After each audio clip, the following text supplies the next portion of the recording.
إن الحمد لله نحمده ونستعينه ونستغفره ونعوذ بالله من شرور أنفسنا ومن سيئات أعمالنا من يهده الله فلا مضل له ومن يضلل فلا هادي له أشهد أن لا إله إلا الله وحده لا شريك له أشهد أن محمدا عبده ورسوله أما بعد அன்புள்ள சகோதரர்களே சகோதரிகளே, இஸ்லாம் கூறும் குடும்பவியல் என்கின்ற இந்த தொடரிலே சகோதர உறவுகள் சம்பந்தமாக நம்ம பார்த்து வருகிறோம். அதிலே ஆரம்பமாக நம்ம சகோதரத்துவம் ஃபித்ரா, அதாவது அல்லாஹு தாலா மனித சிந்தனையிலே படைத்த ஒரு இயல்பான ஒரு வழிமுறை, ஒரு மரபு.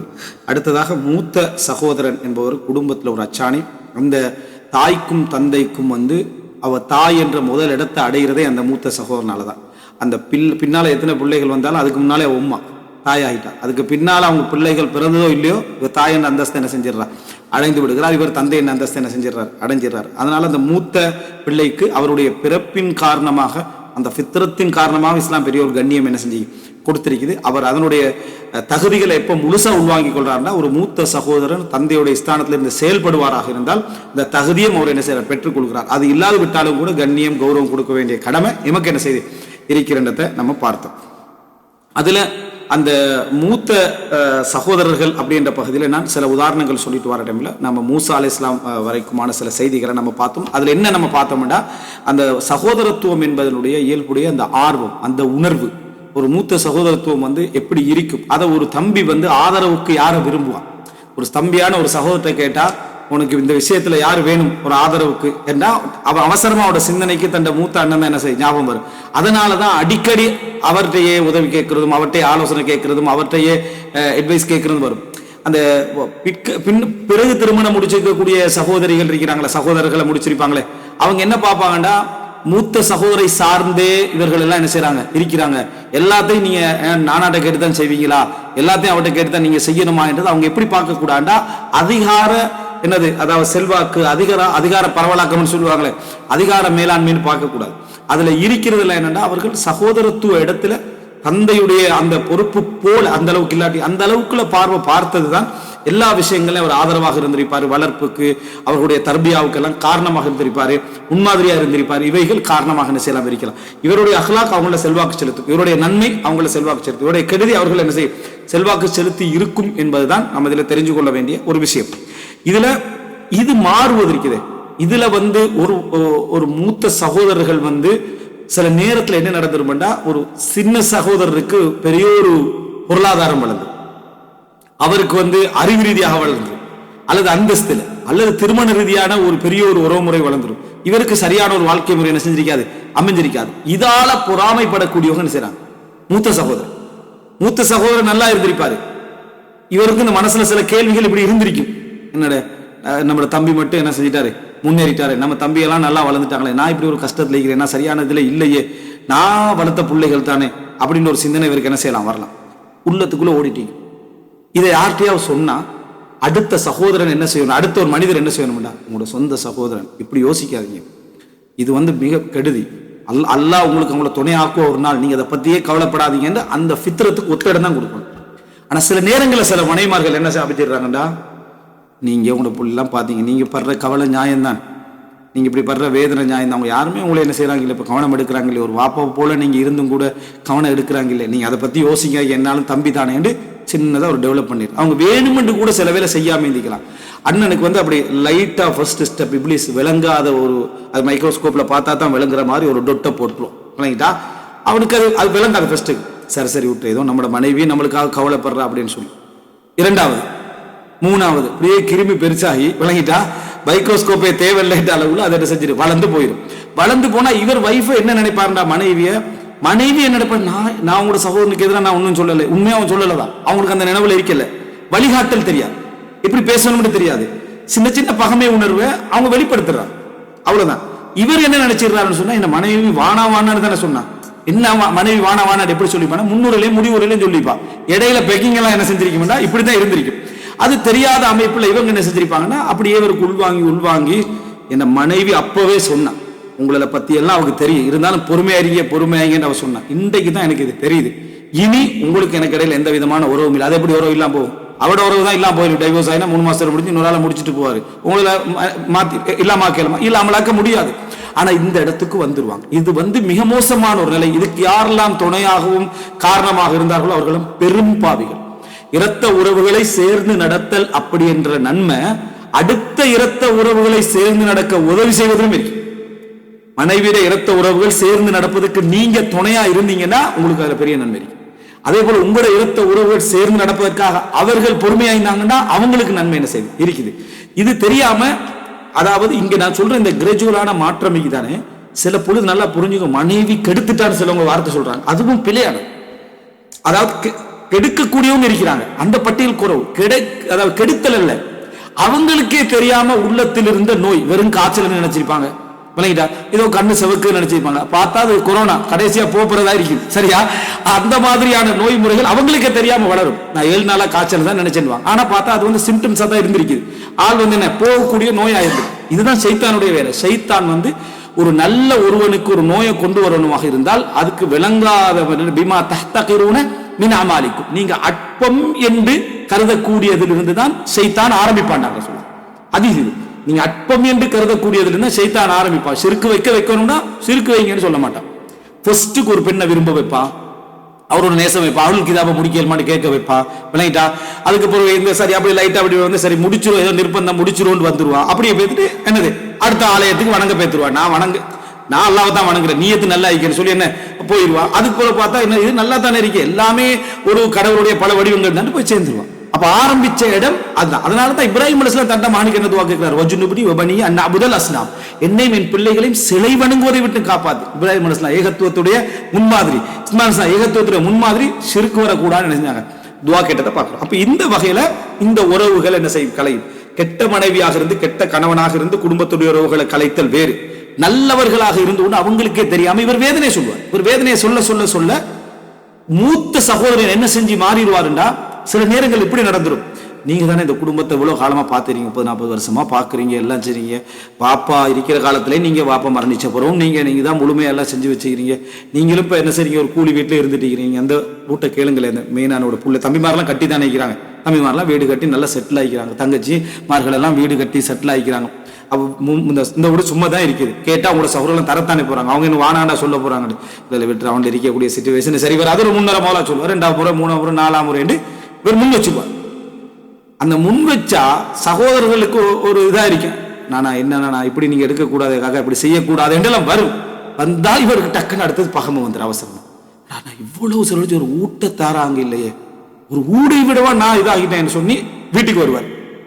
வீட்டுக்கு வந்து வைஃப்ட சொல்லுவார், இந்த மாதிரி டைம்ல எனக்கும் தெரியும் அவங்க தரமாட்டாங்கன்னு தெரியும் தான், சரி விட்டுருங்க நீங்க சபரி, நாங்க ஏதோ கஷ்டத்துல பொறுமையா இருந்திருப்போம். எனக்கு என்ன மனைவி மட்டும்தான் கத்துறாங்க. அது ப்ரோ, எனக்கு என்ன மனைவி மட்டும், இந்த மனைவி இல்லையேண்டா நான் இந்த வாழ்க்கை எங்கேயோ பேத்திருக்கேன், நான் ஒரு நரக வாழ்க்கையை நான் செஞ்சிருப்பேன், வாழ்ந்திருப்பேன்.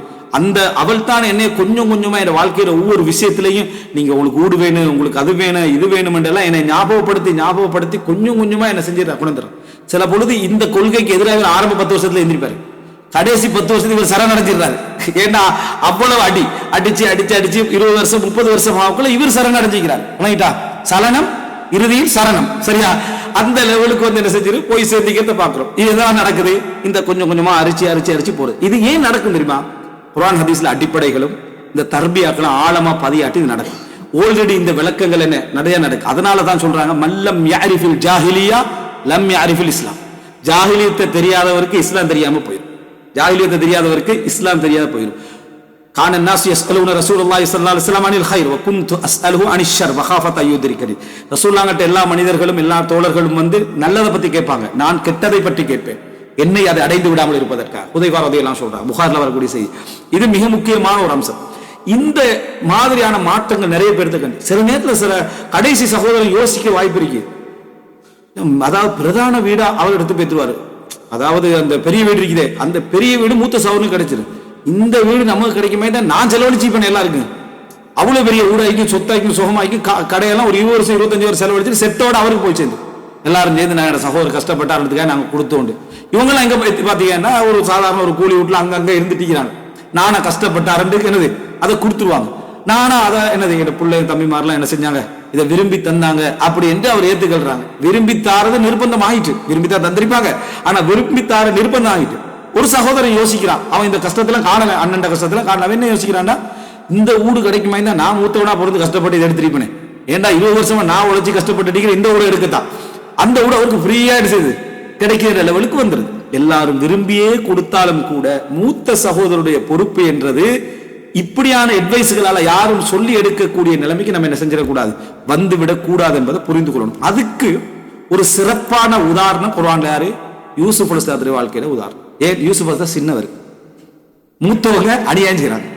மூத்தவர்கள் என்ன செய்யறாங்கன்னா, பெரியவர்கள் தான் யூசுப் சின்ன தம்பியை கொலை செய்யறதுக்கும் அந்த தம்பியை கொலை செய்யறதுக்கு, அதாவது அவர்களுக்கு அநியாயம் செய்யறதுக்கும் முற்படுறாங்க. யாரு, மூத்தவர்கள், பெரியவர்கள். பாதிக்கப்படுறது உள்ள தம்பியர். காரணம் என்ன, தந்தையுடைய பாசம், அவருடைய அழகு, அன்பு, இது போன்ற விஷயங்கள். இவர்களும் அழகானவர்கள்.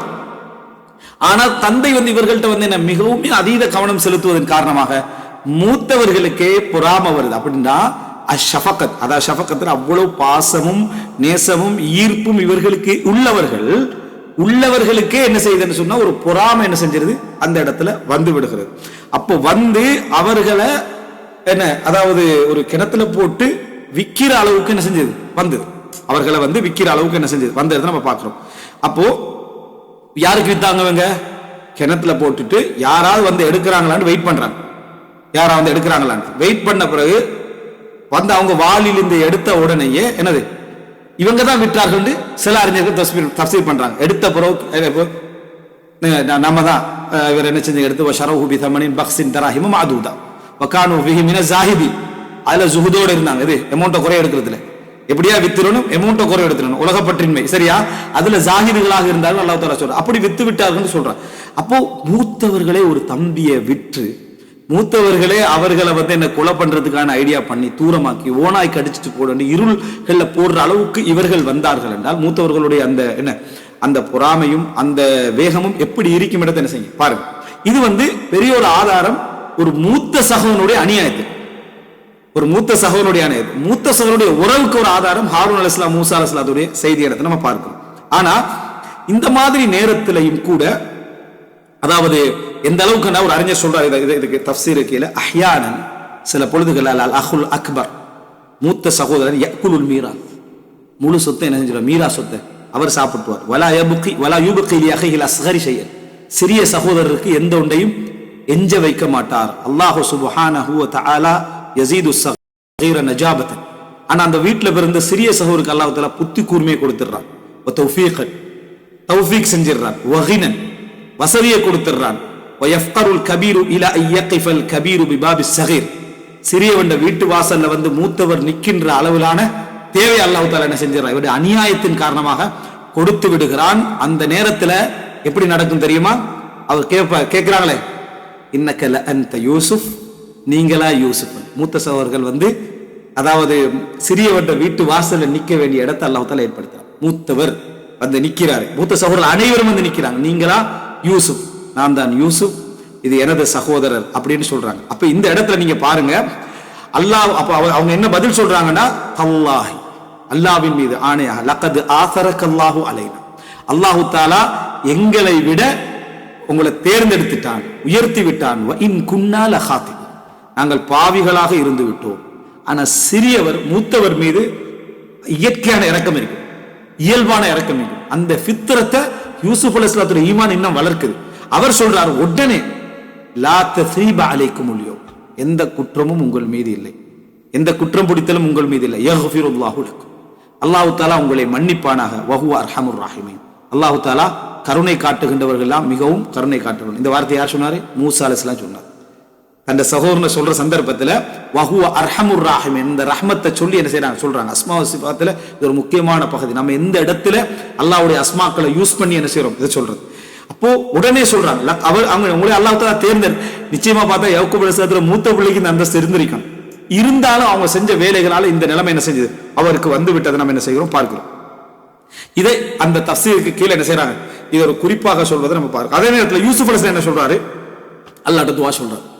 துஆ வைக்கிற எப்படி, யா அபி, என்ன தந்தையே, ஹாதா தஅவீலு ருயா மின் கப்லு கத் ஜஅலஹா ரப்பி ஹக்கா, சொல்ற தந்தையிட்ட சொல்றாரு, எனது கனவு அல்லாஹ் தஆலா இதுதான் என்ன அதை உண்மைப்படுத்தி விட்டான். வகத் அஹ்ஸன பி இது அஹ்ரஜனி மினஸ் ஸஜன், என்னை சிறைச்சாலையிலிருந்து வெளியேற்றி இறைவன் எனக்கு உபகாரம் செய்தான். இதான் ஒரு முஃமினுடைய வார்த்தை. எப்பயும் எப்படி இருக்கும், அல்லாஹ்வுடைய நிஅமத்தை சொல்றதா இருக்கும். என்னை சிறையிலிருந்து வெளியேற்றி அல்லாஹ் எனக்கு உபகாரம் செய்தான். என்னை சிறைக்குள்ள நுழைத்தது யாரு? அல்லாஹ் தான். ஆனா தஅத்து எப்பயுமே ஒரு முஃமின் முத்தஅத்திபாக இருக்கணும். சோதனைகள் வந்தா அதை இந்த பாவத்தால வந்திருக்கு. விடுதலைகளும் அருளும் வந்தா அல்லாஹ் எனக்கு அருள் புரிந்திருப்பானது. என்னுடைய இதால ஒண்ணு என்ன செய்யல, கிடைக்கல. அதனாலதான் சொல்றாரு, என்னை சிறையிலிருந்து வெளியேற்றி அல்லாஹ் தாலா எனக்கு என்ன செஞ்சான், ரஹ்மத்து செய்தான். மத்த நேரத்துல நான் தான் சிறையை கேட்டேன், கால ரப்பி சிஜ்னு அஹப்பு இலை, எனக்கு சிறைச்சாலை சிறந்தது இவர்கள் அழைப்பதை விட என்றான். ஆனா இந்த இடத்துல என்னை வெளியேற்றியவன் யார்? அல்லாஹ். அதனாலதான் என்னது அய்யூப் அலைஹிஸ்ஸலாம் அல்லாஹ்விடத்துல சொல்ற சந்தர்ப்பத்துல ஷைத்தான் என்னை நோயை கொண்டு என்ன செஞ்சிட்டான், தீண்டிட்டான். இப்ராஹிம் அலைஹிஸ்ஸலாம் சொல்ற நேரத்தில் இப்ராஹிம் அலைஹிஸ்ஸலாம் என்ன சொன்னாரு? அல்லாஹ் தாலா எனக்கு உணவளிக்கிறான், குடிக்க தருகிறான், என்னை உயிர்ப்பிக்கிறான், மரணிக்க செய்கிறான். நான் நோய்வாய்ப்பட்டால் என்னை குணப்படுத்துகிறான். அவன் என்னை நோய்வாய்ப்பட வைக்கிறான் என்ன செய்யல, சொல்லல. இதெல்லாம் மிக முக்கியமான அதபான வார்த்தைகள் என்பதை நம்ம புரிஞ்சுக்கணும்.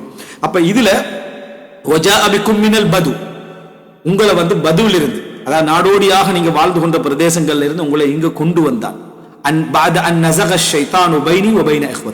என்னையும் என் சகோதரர்களுக்கும் இடையிலும் ஷைத்தான் நஸக், ஒரு குழப்பம் ஏற்படுத்திய பின்னால், குழப்பத்தை யாருக்கு, அதாவது ஷைத்தானின் பக்கம் யூசுப் என்ன செய்யறாரு, சேர்க்கிறத பார்க்கிறோம். ஏன்னா பித்தரத்தாக நாங்க ரெண்டு பேரும் சண்டை பிடிச்சிருக்க கூடாது.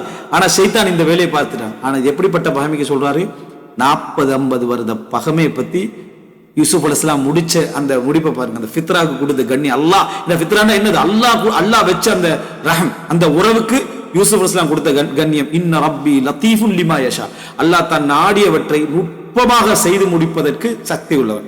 அதனால அல்லாஹ் தஆலா எந்த அமைப்புல கொண்டு போய் கண்டிக்கிறான் யாருக்கும் நமக்கே லுத்துஃப் விளங்க. லுத்துஃப்னு சொல்றது மா தக்க வ ஹஃபின்னு சொல்லுவாங்க. அப்படி அது விளங்காது, மிகவும் நலிந்து மறைந்திருக்கக்கூடிய ஒன்றுக்கு தான் அதை என்ன செய்வாங்க, சொல்லுவாங்க. இன்னஹு ஹுவல் அலீமுல் ஹக்கீம், அல்லாஹ் தஆலா அறிந்தவன், ஞானமுடையவன். அப்போ உலகத்துல இது ஒரு இயல்பான விஷயம். மூத்த சகோதரத்துவம் என்பது உண்மையிலே ஒரு தந்தை போன்று தன் தம்பிகளுடைய உறவை பார்க்கக்கூடிய ஒரு அம்சம். ஏன்னா அவனுக்கு பிறகுதான் அந்த பிள்ளைகள் எல்லாம் பிறக்கும். சில பொழுது இவனுடைய வளர்ச்சி கூட எப்படி இருந்துக்கும்னா, 2ஆவதா காண்ற அளவுக்கு இருந்து இவன் ஒரு 10 வயசு வரைக்கும் தம்பி பிறக்க வாய்ப்பு இருக்கு. அப்ப இவன் அது ஒரு தந்தையுடைய ஸ்தானம் போன்ற உணர்வோடு அந்த பாசங்கள் என்ன செய்யும், வளர்ந்து கொண்டு போகும் என்றதை நம்ம பார்க்கிறோம்.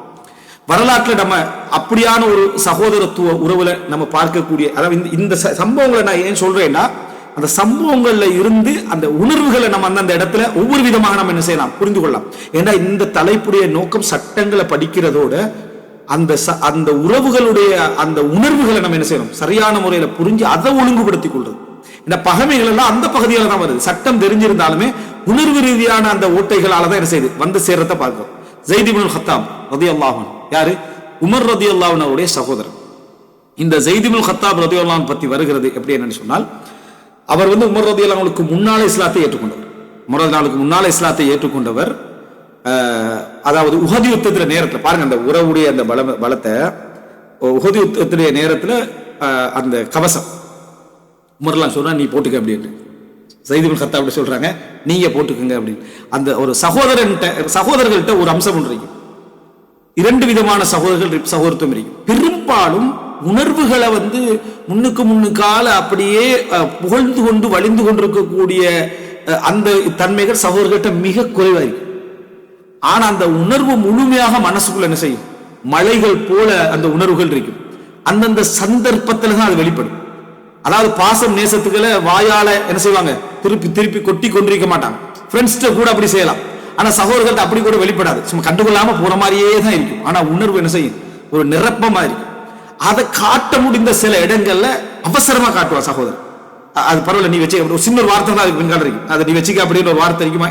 என்ன காரணமாகனா, நீ இதை பரீட்சை எடுத்திருந்தா கூட எனக்கு பிரச்சனை இல்லை. ஆனா அந்த மாதிரி சொல்றதுக்கு ஒரு மாதிரி என்றதால ஒரு டீசென்டா என்ன செய்வோம், நீ வச்சுக்க பரவாயில்ல அப்படின்னு நம்ம சிம்பிளா சொல்லுவோம். ஏன்னா சகோதரத்துவம் உயிரை கொடுக்கறதுக்கும் என்ன செய்யும், அது தயாராக என்ன செய்யும், பிரிக்கும். ஸைத் இப்னுல் கத்தாப் உமர்லாம் சொல்றாங்க, நீ வச்சுக்க அப்படின்னு சொல்லி, நீங்க இந்த கவசத்தை போட்டுக்கங்க. அவர் சொல்றாரு, இன்னி உரீது மின ஷஹாதா மிஸ்லல்லதி துரீத், நீங்க ஷஹாதத்துல என்ன விரும்புறீங்களோ அதே ஷஹாதத்தை நானும் விரும்புறேன், நீங்க போட்டுக்கங்க, நீங்க கவசத்தை போடுங்க, நானும் ஷஹாதத்தை அடையணும் நானும் ஆசைப்படுறேன் என்றாங்க. கடைசியில 2 பேர் அந்த கவசத்தை எடுக்கல. 2 பேரும் யுத்த காலத்துக்குள்ள நடக்கும். தம்பி தொடாத கவசத்தை நான் எடுக்கல, நான் தொடாத கவசத்தை தம்பி எடுக்கல என்ற அடிப்படையில் என்ன செஞ்சாங்க, அதாவது இந்த யுத்த காலத்திற்குள் நுழைந்தார்கள் என்பதை நம்ம பார்க்கிறோம். அதாவது எந்த அளவுக்கான ஒரு உணர்வு இருந்திருக்கு, ஷஹாதத்தை எதிர்பார்க்கிறாங்க. ஆனா யாராக இருக்கணும் அப்படின்னா இவர் தான் என்ன செய்யணும், தம்பி போட்டுட்டு போகட்டும் அப்படின்னு சொன்ன இதை பார்க்கிறோம். இது போல நிறைய சதிபுனு, அதாவது சதிபுனு ஹைசமா சஅத் இப்னு ஹைஸமா துண்டு குலுக்கி போடப்படுது. யார் யுத்தத்துக்கு போறது? ஒன்றேல் தந்தை போகணும் அல்லது மகன் போகணும். அப்படி துண்டு குலுக்கி போடுற டைம்ல என்ன, அதாவது மகனுடைய பெயர் வந்துருது. வாப்ப பாசம் அன்பால் அவர் என்ன சொல்றாருன்னா, நான் போறேன், எனக்கு விட்டுத்தாங்க அப்படின்றார். நான் போறேன், விட்டுத்தாங்க அப்படின்றார். அப்ப அவர் சொல்றாரு, லவ்கான கைரல் ஜன்னா, தந்தையை சொர்க்கம் அல்லாதது ஒன்றாக இருந்தால் நான் உங்களுக்கு விட்டு தந்திருப்பேன். இது சொர்க்கம், நான் விட்டு தர மாட்டேன் என்று போனார். ஷஹீதானார் பார்க்கிறோம். இது உண்மையில அவர்களுக்கு இடையில சகோதரத்துவ பாசமும் அதே அளவுலையும், ஈமான் என்றது அதே உச்சம். அவங்க யுத்தத்துக்கு தடுக்கல, நீ போகாதன்னு தடுக்கல. ஆனா போராட்டம் நீயா நானா அல்லது நம்ம ரெண்டு பேரும் போற டைம்ல உனக்கு ஒரு பங்கு, இப்படியான ஒரு போராட்டம் அல்லாஹ்வுடைய மார்க்கத்துக்கு உறுதிப்படுத்துற இடங்கள்ல இருந்து பார்க்கிறோம். இந்த நம்ம எல்லாம் ஹாரூன் மூசா அலைஹிஸ்ஸலாம் அந்த உணர்வு வெளிப்படக்கூடிய இடங்களா இதை நம்ம என்ன செய்கிறோம் பார்க்கிறோம். அதே போல இந்த யுத்தம் நடக்குது, அதாவது யமாமா யுத்தம். இந்த யமாமா யுத்தத்துல ஸைத் இப்னு ஹத்தாப் கலந்து கொள்றாரு. ஸைத் இப்னு ஹத்தாப் வரும் வரைக்கும் உமர்லாம் வெயிட் பண்றாங்க. ஆனா ஸைத் இப்னு ஹத்தாப் அங்க கொல்லப்படுற, ஷஹீதாக கொல்லப்படுற. உமர் ரலியல்லாஹு ஜனாசா கொண்டு வரப்படுற டைம்ல இந்த உலகத்துல உமர்லாவோட வரலாற்றை படிச்சா விளங்கும், ரசூலுல்லாஹோட மரணத்துக்கு பிறகு அப்படி ஒரு கவலையே உமர்லாம் அடைஞ்சு ஸைத் இப்னு ஹத்தாபுடைய மரணத்துல. அதை ஜனாசா பார்த்துட்டு சொன்னாங்க, சபக்தனி இலஸ்னத்தை, ரெண்டு விஷயத்துக்கு நீங்கள் முந்தி விட்டீர்கள், இலல் இஸ்லாம் இல ஷஹாத், இஸ்லாத்துக்கும் முந்திட்டீங்க, ஷஹாதத்துக்கும் என்ன செஞ்சிட்டீங்க, உயிர் தியாகத்துக்கும் முந்தி விட்டீர்கள் அப்படி என்று உமர் ரலியல்லாஹு அவங்க சொன்னார்ன்றதை பார்க்கிறோம். உமர் ரலியல்லாஹு அவர்களை ஒருவர் ஏதையாவது ஒரு இடத்துல வெற்றி பெற வேண்டும் என்றால் தண்ட சகோதரனை வச்சு வெற்றி பெற்று விடலாம் என்றார். சகோதரனை வச்சு வெற்றி. உமர் ரலியல்லாஹு போய் ஸைத் இப்னு ஹத்தாப் அவரை ஞாபகப்படுத்தினால் அவர் என்னது, அதாவது எழுவது போன்றும் இல்லாமல் சகோதர விஷயத்தில் செஞ்சிருவாரு, இலக்கி விடுவார். மாலிக் இப்னு நுவைராவுடைய சகோதரர் என்ன செய்யறாரு, உமர் ரலியல்லாஹு வராங்க. யுத்தம் நடந்து முடிஞ்சு மாலிக் இப்னு நுவைரா கொல்லப்படுறார், முர்த்ததாக கொல்லப்படுறாரு. அந்த கொல்லப்பட்ட பின்னால அவரோட சகோதரர் அவ்வளவு கவிதை படிக்கிறார். அந்த சகோதரனும் மாலிக் இப்னு நுவைராவை நினைச்சு நினைச்சு நினைச்சு அவ்வளவு கவிதை படிக்கிறார். உமர் ரலியல்லாஹு கவிதை சொல்ல தெரியாது, கவிதை எதுவும் தெரியாது. அப்போ வந்த நேரத்துல உமர் ரலியல்லாஹு அவர்கள் அவரை கண்டுட்டு, நீங்க என் சகோதரனுக்காக ஒரு கவிதை படிக்கிறீங்களான்னு கேட்கிறார். உமர்லாம் கேட்கிறார். அவர் அந்த ஒரு உமர் ரலியல்லாஹு இது போன்ற இடங்களை நீங்க கண்டிக்கிறீங்களா? எத்தனையோ இடங்கள் உமர் ரலியல்லாஹு இஷ்டங்களையும் இந்த மாதிரியான இடங்களை பலகீனமாக கருதக்கூடிய உமர் ரலியல்லாஹு நெகிழ்ந்த ஒரு இடம் தான் அந்த சகோதரிடம். மகன் இடத்துல பாருங்க எப்படி நெகிழ்ந்தாரு, நீ சொல்லிக்கலாமே அப்படின்னு கேட்டாரு. அதே மாதிரி அவ்வளவு நெகிழ்றாரு. இந்த நெகிழ்ந்து கொண்டிருக்கிற அந்த நேரத்தில் கவிதை ஒன்று என்ன செய்யலாம், நீங்க படிக்கலாமே, உங்களோட சகோதரனுக்கு இவ்வளவு கவிதை சொல்றீங்களே, என் சகோதரனுக்கும் ஒரு கவிதை சொல்லலாமே என்றார். அவர் முர்த்ததா மரணிச்சிருந்தார், அவர் அந்த சகோதரனுக்கு சொல்றாரு. அப்ப அவர் திருப்பி சொன்னார், உங்கள் சகோதரன் மரணித்ததை போல எனது சகோதரன் மரணித்திருந்தால் நான் கவிதையை படித்திருக்க மாட்டேன். உங்களோட சகோதரன் இஸ்லாத்துல ஷஹீதாக மரணிச்சார், அப்படி என்ற சகோதரர் இஸ்லாத்துல ஷஹீதா மரணிச்சிருந்தா நான் கவிதை சொல்லியிருக்க மாட்டேன்னு சொன்ன உடனே உமர்லாவோட முகமெல்லாம் மலர்ந்தது. ஏனென்றா அப்படி ஒரு ஆறுதலை யாரும் சொல்லவில்லை. கண்ட சகோதரன் ஷஹாதத்திலையும் இஸ்லாத்திலையும் தீனிலையும் என்ன செஞ்சாரு, மரணித்தார் என்ற ஒரு ஆறுதல் போன்ற ஒரு ஆறுதலை யாருமே என்ன செய்யல, அதாவது சொல்லவில்லை என்பதனால உமர் அவங்களுக்கு அப்படி ஒரு மகிழ்ச்சியாக அந்த இது இருந்ததை நம்ம என்ன செய்கிறோம் பார்க்கிறோம். ஸைத் இப்னு ஹத்தாபுடைய பிள்ளைகளுடைய விஷயத்துல முழு கவனம் எடுத்தது உமர் இப்னு ஹத்தாப் ரலியல்லாஹு. அந்த அளவுக்கான ஒரு இது என்ன செய்து உமர் ரலியல்லாஹு வரலாற்றில் பார்க்கிறோம். எனவே இந்த இடத்துல நம்ம என்ன புரிகிறோம் என்றால், ஒரு பலமான சக்தி, ஒரு ஸ்ட்ராங்கான இதயம், எல்லா விதத்திலையுமே என்னது மார்க்கத்துடைய விஷயத்துல நெகிழ்வுத்தன்மையில நீதியாக நெகிழ்வுத்தன்மை தவிர பலகீனமான எந்த நெகிழ்வுத்தன்மை இல்லாத உமர் இப்னு ஹத்தாப் ரலியல்லாஹு உள்ளத்தை அசைச்சு வச்சது ரசூலுல்லாஹுடைய மரணம், ஸைத் இப்னு ஹத்தாப் ரலியல்லாஹு என்ன மரணம் என்பதை நம்ம என்ன செய்கிறோம் பார்க்கிறோம். வரலாற்றில் இந்த பல சகோதரத்தை நம்ம படிப்போம். நம்ம அதாவது இவருக்கு சகோதரர்களா இருந்தாங்க, இவருக்கு சகோதரா இருந்தாங்க, ஒரு தகவல்களா தெரிஞ்சு கொள்வோம். ஆனா அந்த உணர்வு ரீதியான சில படிப்பினைகளை பெறத்துக்கான சில செய்திகளை தான் நான் இந்த இடத்துல என்ன செய்கிறேன், நான் சொல்லிக்கிட்டு வரேன். வரலாற்றுல அதாவது இமாம் இப்னு கஸீர் ரஹிமஹுல்லா, இமாம் இப்னு கஸீர் ரஹிமஹுல்லா அவரோட பிதாயா வன்னிகாயில ஒரு வரலாறு சொல்றார். அது மிக முக்கியமான ஒரு பகுதி. பிதாய வன்னிகாயில ஒரு வரலாறு சொல்றார். என்ன அப்படின்னு சொன்னால், தந்தையுடைய மரணத்தை பத்தி அவர் எழுதிட்டு வர. பிதாய வன்னிகா 14ஆம் பாகம் 31 பக்கத்துல, வகது உலித லஹு இத்தத்து அவுலாதின் மினல் வாலிதா வ மின் உக்ரா கப்லஹா, அவங்களுக்கு நிறைய பிள்ளைகள் பிறந்தாங்க எங்கட தாயிட்டு இருந்து. அதுக்கு முன்னாலையும் அவங்க திருமணம் முடிச்சிருந்தாங்க. அவங்களுக்கும் நிறைய பிள்ளைகள் எங்க தந்தைக்கு இருக்குது. அவர் தந்தையோட பேர் என்ன, உமர் இப்னு கஸீர். இவருடைய பேர் இஸ்மாயில் இப்னு உமர் இப்னு கஸீர். சரியா, அபுல் ஃபிதா. அக்பர்ஹும் இஸ்மாயில். அவருடைய அதாவது மூத்தவராக யார் இருந்தாருன்னு சொன்னா இஸ்மாயில் என்ன செஞ்சார் இருந்தார். யாரு, என் தந்தைக்கு மூத்தவர் யாரு, மகன் இஸ்மாயில். அப்படின்னா அதுக்கு முன்னால திருமணம் முடிச்ச அவருக்கு மூத்தவர் இஸ்மாயில். சொல்றாரு எப்படி, எனக்கு என்னுடைய தாய்க்கும் நிறைய பிள்ளைகள் இருந்துச்சு, அதுக்கு முன்னால நிறைய திருமணங்கள் முடிச்சிருந்தாரு. வமின் உஹ்ரா, அதுக்கு முன்னாலே ஒரு திருமணம் முடிச்சிருந்தாரு, அவங்களுக்கும் பிள்ளைகள் என்ன செஞ்சு இருந்துச்சு. அப்ப மூத்தவர் இஸ்மாயில்னா அவங்களுக்கு பிறந்ததுதான் மூத்தவர் இஸ்மாயில். சும்ம யூனுஸ், அதுக்கு பின்னால் என்ன யூனுஸ், இத்ரீஸ், பிறகு என்ன இத்ரீஸ். அப்ப பாருங்க, இவருடைய தந்தையுடைய மூத்த மனைவி மூலம் முதலாவது இஸ்மாயிலும் பின்னர் யூனுஸும் பின்னர் இத்ரீஸும் பிள்ளைகளாக என்ன செஞ்சுக்கிறாங்க, வந்திக்கிறாங்க. சும்மா மினல் வாலிதத்தி அப்துல் வஹாப் வ அப்துல் அசீஸ் வ முஹம்மத் வ அஹ்வாத்துன் இத்தா. விளங்கிட்டா? பின்னர் எந்த தாயை கல்யாணம் முடிக்கிறாங்க. எந்த தாயை கல்யாணம் முடிச்சதுல மூத்தவர் யாரு, அப்துல் வஹாப், அடுத்தது அப்துல் அசீஸ், அடுத்தது முஹம்மத், அடுத்தது இன்னும் சில சகோதரிகள் என்றாங்க. மூத்த மனைவி மூலம் முதலாவது இஸ்மாயில், அதுக்கு பின்னால் யூனுஸ், அதுக்கப்புறம் இத்ரீஸ்.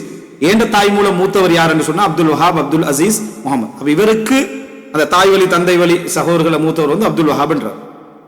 இன்னும் நிறைய சும்மா அன அஸ்கரு, நான் தான் கடைசி பிள்ளை என்றார்.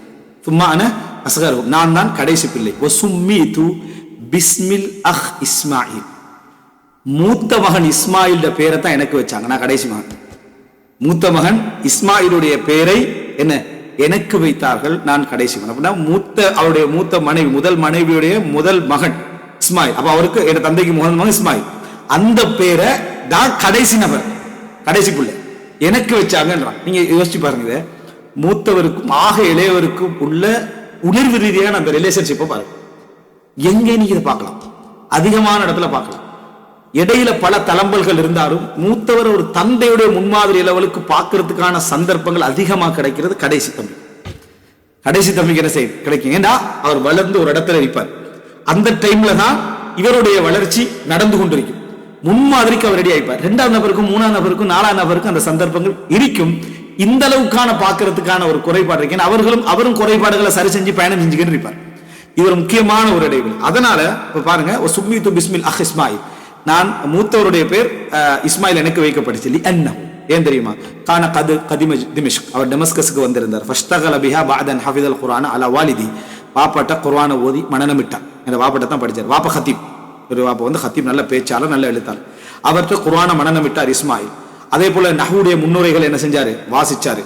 وحفظ التنبيه وشرحه على العلامه تاج الدين الفزاري, تاج الدين الفزاري கிட்ட படிச்சாரு. وحصل المنتخب في اصول فقه, usul fiqh படிச்சாரு. அதே போல என்ன என்னுடைய ஷேக் இப்னு ஜம்லகானி, வணங்கிட்டானே, இப்னு ஜம்லகானி என்னுடைய ஷேக் என்றார். இவருடைய ஷேக்ல ஒருத்தர் வந்து இமாம் இப்னு கதீர் மிஸ்ஸி. இமாம் மிஸ்ஸி வந்து அப்படி உள்ள ஷேக், தஹதீபுல் கமால் எல்லாம் எழுதினார். அவர் அவ்வளவு மிக முக்கியமான இன்னொரு ஷேக் வந்து இப்னு தைமியா. இமாம் இப்னு கதீர் எப்பயும் வந்து தன்னை அஷ்அரியாக காட்டிக்கொள்ள வேண்டிய ஒரு நிலம் அவருக்கு பல இடங்கள்ல வந்துச்சு. அவர் சலஃபியாக இருந்தார். இமாம் இப்னு கைம் ஜௌசியா ரஹிமஹுல்லாஹுடைய மகன் வந்து மகன் இவர் சொல்றாரு, இப்னு கதீர் சொல்றாரு என்ன, அதாவது நீங்க வந்து என்னை அஷ்அரியா தானே நினைக்கிறீங்கன்றார். நான் வந்து அஷ்அரி தான் என்ற அடிப்படையில் இப்னு கதீர் சொல்றாரு. அப்ப இவர் சொல்ற முழு உடம்புலையும் என்னது, அதாவது ஷார் இருந்தாலும் முடி இருந்தாலும், அஷ்அரியா முடி தானே, முழு உடம்புலையும் முடி இருந்தாலும் நீங்க அஷ்அரி நாங்க என்ன செய்ய மாட்டோம், ஏற்றுக்கொள்ள மாட்டோம். இப்னு கைம் ஜௌசியுடைய மகன் என்ன சொன்னதாக என்ன செய்ய வரும். அதுக்கு நிர்பந்தம் இமாம் இப்னு கதீர் ரஹிமஹுல்லாஹ் அவர்களுக்கு நிறையவே என்ன செஞ்ச அந்த சூழ்நிலையில இருந்துச்சு. அப்போ இமாம் இப்னு தைமியா ரஹிமஹுல்லாஹ்வோட ஜனாசாவுக்கு வந்த டைம்ல இமாம் மிஸ்ஸியும் இமாம் இப்னு கதீர் ரஹிமஹுல்லாஹ் வருவாங்க. வந்துட்டு அந்த அதாவது என்ன அந்த அவருடைய கஃபனை திறந்து பார்ப்பாங்க. பார்த்து என்ன நெத்தியில முத்தமிடுவாங்க. அப்புறம் சொல்லுவாரு, நாங்க பிரிஞ்சு போனதை விட அவருக்கு நரைமுடிகள் கொஞ்சம் கூடுதலாக என்ன செஞ்சது இருந்தது. அப்படின்னா கடைசி நேரம் அவர்கிட்ட படிச்சுட்டு நினைஞ்சிக்காரு, பேத்துக்கிறார். திருப்பி வந்து பார்த்தா என்ன நரைமுடிகள் இருந்தன அப்படின்னு சொல்லி சொன்னார் என்ற செய்தியை பார்க்கிறோம். அவருடைய இமாம் இப்னு தைமியா ரஹிமஹுல்லாஹ் மரணத்தை பத்தி இமாம் இப்னு கதீர் சொன்னதை ஒரு கிட்டத்தட்ட ஒரு அரை மணி நேரம் என்ன செய்யலாம் பேசலாம். அந்த அளவுக்கான அழகான தகவல்களோடு அவர் என்ன செய்வார், பிதாய வன்னிகால் அந்த மரணத்தை பத்தி பேசியிருப்பார். இப்ப இதுல நீங்க என்ன பார்க்கலாம்னு சொன்னா, சகோதரன் வந்து என்னுடைய ஷேக் இப்னு அதாவது ஜம்லகானி வந்து என்ன செஞ்சாருன்னா சொன்னாரு, இவர் வந்து ஒரு மேல் மாடியிலிருந்து கீழே விழுந்து மரணிச்சிட்டார்.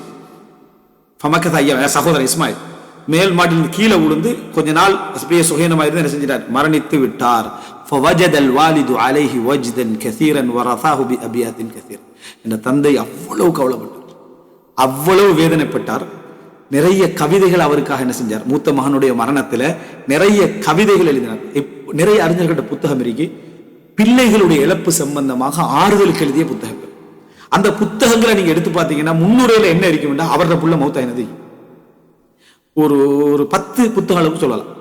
முன்னுரையில அவருடைய தந்தையுடைய அவருடைய பிள்ளையுடைய மரணம், அந்த பிள்ளையுடைய மரணத்துல 2ல் 1 தான். ஒன்று மூத்த மரணமாயிரு, மூத்த பிள்ளையுடைய மரணமாயிரு, அது அதிக பிள்ளையுடைய மரணமாயிரு. நம்ம லஃப்தத்துல் கவிதையில் என்ன படிச்சோம்? எனக்கு பிள்ளைய நான் கேட்டேன், இத்தனை பிள்ளைகள் எனக்கு மௌத்தாயிச்சுன்னு அவர் என்ன செய்யறார் சொல்றார். பல பிள்ளைகளுடைய மரணமாக இருக்கும், அல்லது மூத்தவருடைய மரணமாக என்ன செய்யும், அது இருக்கும். அப்ப இவர் வந்து கவிதைகள் எழுதுகிறார். மூத்த மகன் இஸ்மாயிலை நினைச்சு நிறைய கவிதைகள் என்ன செய்யறாரு, இதுல எழுதுகிறார்.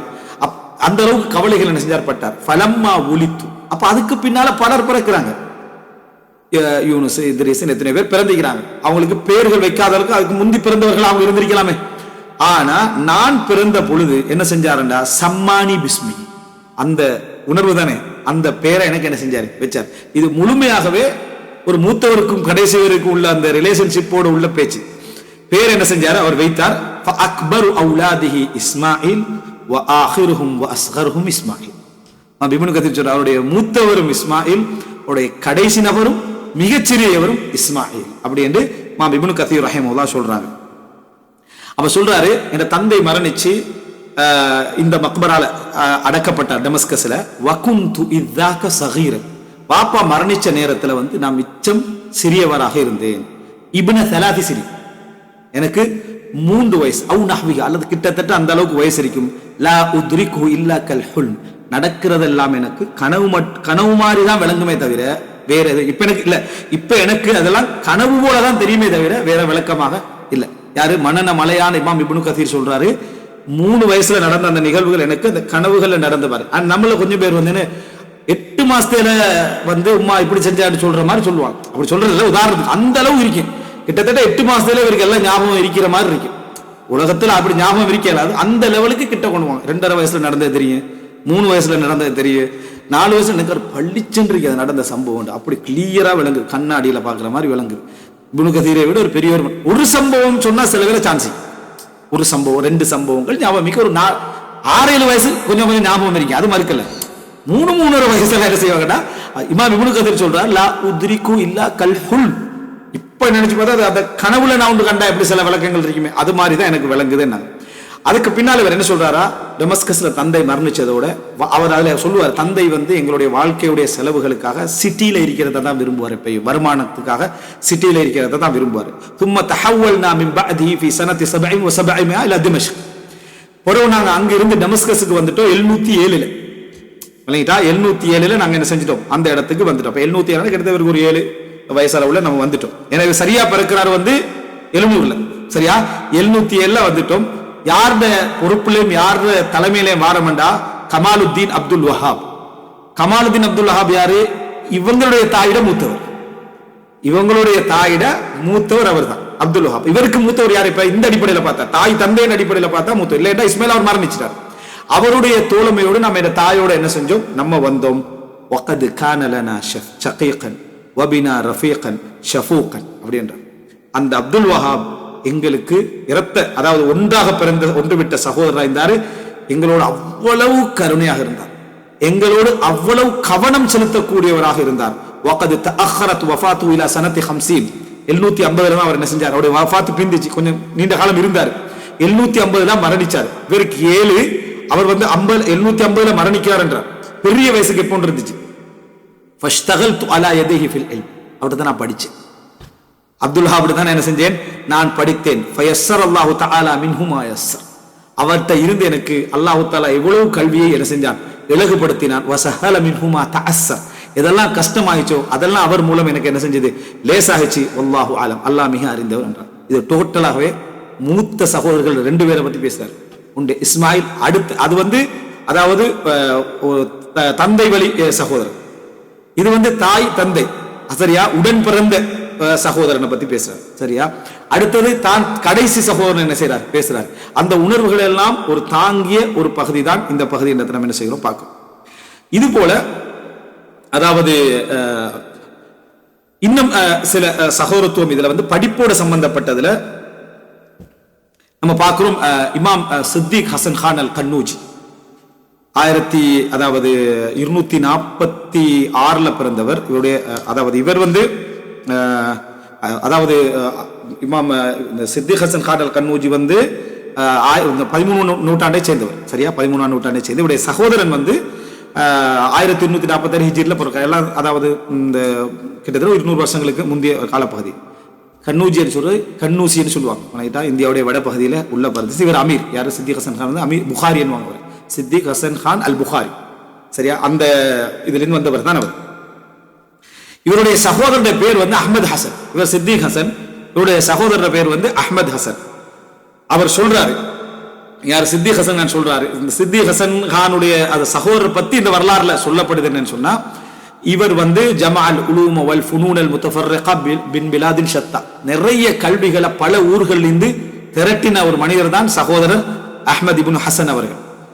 இவர் டில்லியில் உள்ள நிறைய உலமாக்கள்கிட்ட என்ன செஞ்சாரு, நிறைய படிச்சார். பெரிய உலமாக்கள், நிறைய அரபுகள் வந்து டில்லியில் அன்றைக்கு வாழ்ந்த பெரிய அறிஞர்கள்ட்ட எல்லாம் படிச்சுக்கிறாங்க என்று பெரிய அறிஞர்களுடைய பெயர்கள் எல்லாம் என்ன செய்யறாரு அதுல சொல்றாரு.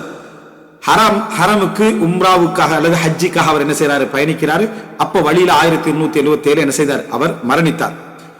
இவரிடம் இருந்து சித்திக் ஹசன் கான் நிறைய பிரயோஜனம் அடைந்தார்.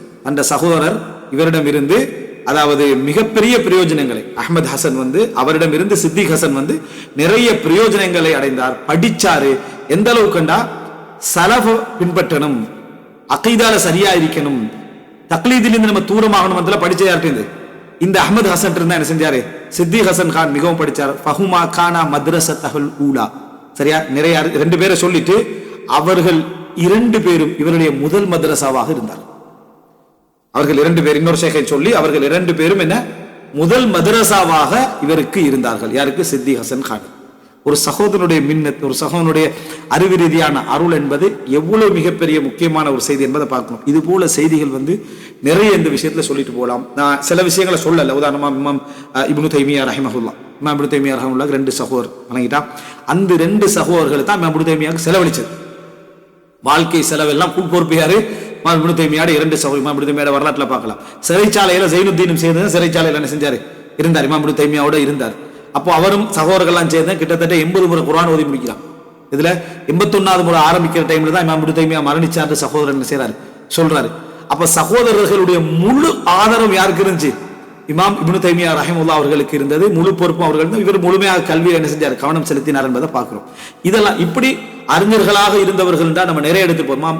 இப்னுல் அசீர் என்ற அறிஞர்கள் வருவாங்க. அவரோட முழு குடும்பம் எல்லாம், அதாவது அப்பாசி கிலாபத் வீழ்ற அந்த காலப்பகுதியில் 600 பிறந்தவங்க இப்னுல் அசீர் தான் எல்லாம். விளங்கிட்டா, அவர்கள் வந்து ஒருத்தர் ஹதீஸ் துறையில் இருந்திருப்பார், ஒருத்தர் வரலாற்று துறையில் இருந்திருப்பாரு, ஒருத்தர் வந்து மொழியியல் துறையில் இருந்திருப்பாரு.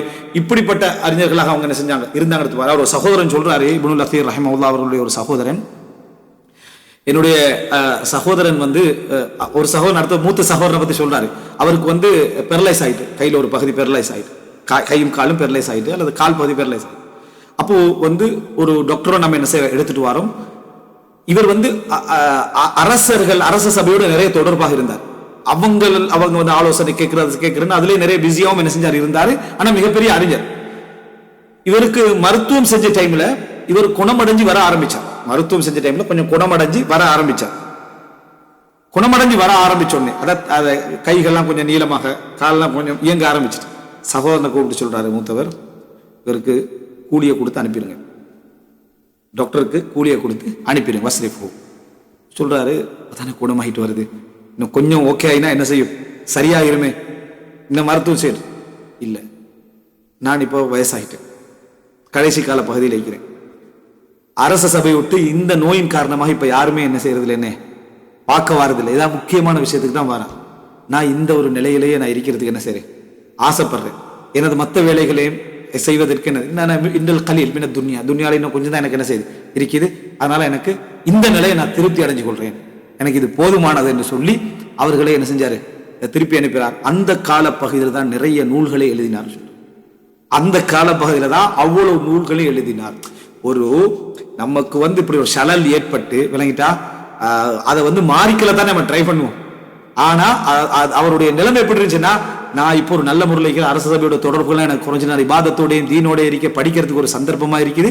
அவருக்கு அமௌண்ட்டை கொடுத்து அனுப்பியிருக்க, நான் இருக்கக்கூடிய இது இன்னும் கொஞ்சம் கலந்த உலகத்துல வாழ போறோம் என்று எனது சகோதரர் என்ன செஞ்சாரு சொன்னார் என்ற செய்தியை அவரோட சகோதரர் சொல்றாரு. இது போல நிறைய அறிஞர்களுடைய வரலாறுகள் இருக்கு. நம்மளோட தலைப்பு வந்து குடும்பவியல். அதனால வரலாறுகளா பேசப்படாது.